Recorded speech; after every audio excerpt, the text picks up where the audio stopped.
அதே மாதிரி ஜல்லிக்கட்டு. நான் ஏன் சொல்கிறேன்னா, இந்த துரோகம் வெறும் கச்சத்தீவோடு நிற்கவில்லை. ஜல்லிக்கட்டுக்கான தடை எப்பொழுது வந்தது? காளைகளை காட்சிப்படுத்தக்கூடாத பட்டியலில் திராவிட முன்னேற்ற கழகம் அங்கம் வகித்த காங்கிரஸ் கூட்டணி ஆட்சியில் சேர்த்ததனால்தான் ஜல்லிக்கட்டுக்கு தடை வந்தது. ஜல்லிக்கட்டுக்கு அவர்கள் தடையையும் விதித்துவிட்டு இங்கு நாங்கள் தான் ஜல்லிக்கட்டை கொண்டு வந்தோம்னு இப்போ பேசுகிறாங்கன்னா எந்த அளவிற்கு இவர்கள் கொடூரமானவர்கள், திராவிட முன்னேற்ற கழகத்தினுடைய இந்த அரசியல் கொடூரமானது என்பதை நாம் புரிந்து கொள்ள வேண்டும். ஹிந்தி, இவர்கள் ஹிந்தி, இந்த திராவிட முன்னேற்ற கழகம் அங்கம் வகித்த காங்கிரஸ் கூட்டணி ஆட்சியில் திராவிட முன்னேற்ற கழக உறுப்பினர்களும் ஹிந்தி வளர்ச்சி துறையில் உறுப்பினர்களாக இருந்திருக்கிறார்கள். நம்ம ஜெகத் ரட்சகன் கூட இருந்திருக்கிறார். அதே மாதிரி காங்கிரஸ் உறுப்பினர்கள் இருந்திருக்கிறாங்க. ஏன் ப. சிதம்பரம் அவர்கள் உள்துறை அமைச்சர், அவருடைய துறைக்கு அவர் தலைவராகவே இருந்திருக்கிறார். டி.ஆர். பாலு அமைச்சராக இருக்கும் பொழுதுதான் தமிழ்நாட்டில் இருக்கக்கூடிய அந்த மெயில்கல்களில் ஹிந்தியில் எழுதணுன்ற உத்தரவை போட்டது டி.ஆர். பாலு அமைச்சராக, போக்குவரத்து துறை அமைச்சராக இருக்கும் பொழுதுதான். ஆனால் இங்கே நாங்கள் ஹிந்தி எதிர்ப்புன்னு நாடகம் ஆடிக்கொண்டிருக்கிறார்கள். ஆளும் கட்சியாக இருக்கும் பொழுது ஒன்று சொல்வது, எதிர்கட்சியாக இருக்கும்போது ஒன்று செய்வது என்பது இவர்களுடைய வேலை. அதே மாதிரி 2006 திமுக அங்கம் வகித்த காங்கிரஸ் கூட்டணி ஆட்சியில் ஏன் கம்யூனிஸ்ட் இருந்தபோது ராஜசேகரன் ஒரு எம்எல்ஏ, ப. சிதம்பரம் அங்கே எம்பி, ஆர். ராசா மந்திரி, எல்லாம் உங்களுக்கு தெரிஞ்சிருக்கும். நெடுவாசல் அதற்கு அனுமதி கொடுத்தது யார்? ஹைட்ரோ கார்பனுக்கு திமுக, கம்யூனிஸ்ட், காங்கிரஸ் கூட்டணி. அந்த நெடுவாசலில் அனுமதியை கொடுத்து என்ன இருக்குதா இல்லை கேட்டால் நாங்கள் அனுமதி இருக்குதா இல்லைன்னு பார்க்கறது தான் அனுமதி. எதுக்கு நீ அனுமதி கொடுக்குற? இருந்தால் எடுக்கணும்னு சொல்கிறதுக்கு தான் அனுமதி. அப்போ அதற்கு அனுமதி கொடுத்து விட்டு அதன் பிறகு போராட்டக்காரர்களை தூண்டிவிட்டு மிகப்பெரிய கலவரம். நாங்கள் இதை அனுமதிக்க மாட்டோம். மிகப்பெரிய மோசடி. தொடர்ந்து ஆளும் கட்சியாக இருக்கும் பொழுது அவர்கள் செய்வதையெல்லாம் எதிர்கட்சியாக எதிர்ப்பது. பால் விலை என்ன சொன்னாங்க? பால் விலைக்கு எவ்வளோவெல்லாம் போராட்டம் பண்ணாங்க. ஆனால் பாலில் ஆவினில் ஊழல், அந்த ஊழலை தட்டி கேட்டது எங்களுடைய மாநில தலைவர் அண்ணாமலை அவர்கள். பயந்தாங்க. ஆனாலும் பால் விலையை உயர்த்தி இன்னைக்கு ஒவ்வொரு மாதமும் ஒரு பாலிசி. நான் நேரடியாகவே அமைச்சரிடம் பேசினேன், சம்பந்தப்பட்ட துறை அமைச்சரிடம் நான் பேசினேன், மனோ தங்கராஜ் அவரிடம். என்னங்க இது, ஒவ்வொரு மாதமும் வாடிக்கையாளர் நேரில் பதிவு செய்யணும்னு சொல்கிறாங்கன்னா அதெல்லாம் இல்லைங்க, அது மாதிரிலாம் சொல்லவே இல்லை. நானே நேரடியாக 3 முறை செல்ல வேண்டியிருந்துச்சு.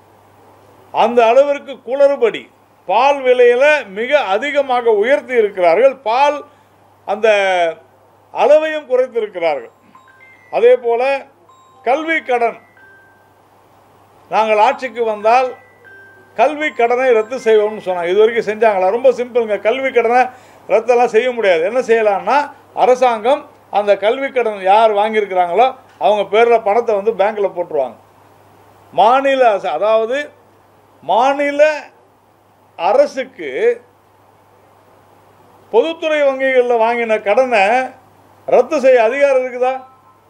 கிடையாது. ஆனால் இவங்க வாக்குறுதி கொடுக்குறாங்க, நாங்கள் ஆட்சிக்கு வந்தால் கடனை ரத்து செய்வோம். எப்படி கடனை ரத்து செய்வீங்க? சரி, அந்த பணத்தை நாங்கள் செலுத்துருவோம் அப்படின்னு சொன்னாங்க. ஏன் செலுத்தலை? 3 வருடங்கள் ஆகிவிட்டது. ஏன் செலுத்தவில்லை? இப்போ திருப்பியும் மறுபடியும் இந்த தேர்தல் அறிக்கையில் நாங்கள் ஆட்சிக்கு வந்தால் கல்வி கடனை ரத்து செய்வோம். எப்படி செய்வீங்க? 100 ரூபாய் குறைப்போம்னு சொன்னாங்க எல்பிஜிக்கு. ஆனால் நாங்கள் 400 ரூபாய் குறைச்சிட்டோம். பெட்ரோல் 5 ரூபாய் கம்மி பண்ணுறோன்னு சொன்னாங்க. ஆனால் நாங்கள் கிட்டத்தட்ட 30 ரூபாய் குறைச்சிட்டோம். இன்னைக்கு உத்தரப்பிரதேசத்தில் சென்னையை விட 10 ரூபாய் குறைவு பெட்ரோல். ஏன்? அங்கே இருக்கக்கூடிய மாநில அரசு தன்னுடைய வரியை குறைத்திருக்கிறது. ஆனால் தமிழ்நாட்டில் குறைக்கல. தயவு செஞ்சு இதெல்லாம் கேட்கணும். நம்ம உத்தரப்பிரதேசத்தில் அவ்வளோ பெரிய மாநிலத்தில் பெட்ரோல் விலை குறைவாக இருக்கும் பொழுது தமிழகத்தில் ஏன் அதிகமாக இருக்க வேண்டும்? இது எவ்வளோ பெரிய மோசடி இது.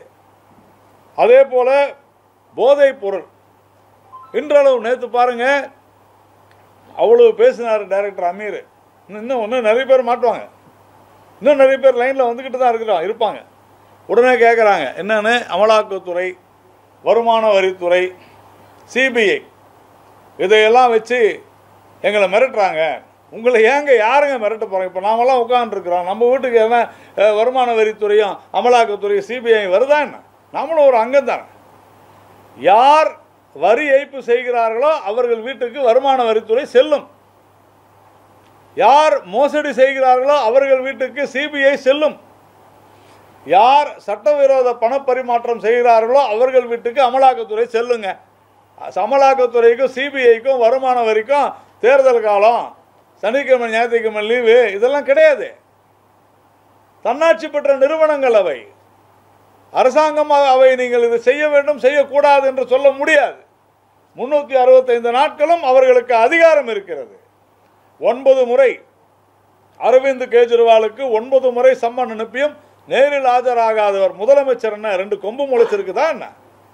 கிடையாது. 9 முறை சம்மன் அனுப்பியும் ஆஜராகாத ஒரு முதல்வரை நீதிமன்றத்திற்கு சென்ற பொழுது உங்களுக்கு நாங்கள் பாதுகாப்பு அளிக்க முடியாது என்று நீதிமன்றம் மறுத்த பின்னர் மறுபடியும் சம்மன் அனுப்புகிறார்கள், வரவில்லை, கைது செய்யப்பட்டிருக்கிறார். நீதிமன்றம் அவருக்கு பிணை கொடுக்க மறுக்கிறது. இதை யார் கண்டிக்கிறாங்க? ஜெயிலில் இருக்க வேண்டிய ஆனால் பெயிலில் இருக்கிற ராகுலும் சோனியாவும் கண்டிக்கிறாங்க. எல்லாரும் மேலேயும் வழக்கு இருக்குது, எல்லாரும் முறைகேடு பண்ணிருக்கிறாங்க. ஏன் அரசியல்வாதியா இருந்தா எது வேணாலும் செஞ்சிட முடியுமா? பழங்குடியின மக்களின் மீது மோசடி நடந்திருக்கிறது, அதனாலதான் சோரன் கைதாகி இருக்கிறார். ஊழல் செய்வதையே தங்களுடைய லட்சியமாக கொண்டிருந்தால் அனுபவத்தைத்தான் தீர வேண்டும். பாதகம் செய்பவரை கண்டால் நாம் பயங்கொள்ளலாகாது பாப்பா, மோதி மிதித்து விடு பாப்பா, அவர் முகத்தில் உமிழ்ந்து விடு பாப்பா. அண்மை செய்திகளை உடனுக்குடன் தெரிந்து கொள்ள இணைந்திருங்கள் இயம்நாடு தொலைக்காட்சியுடன்.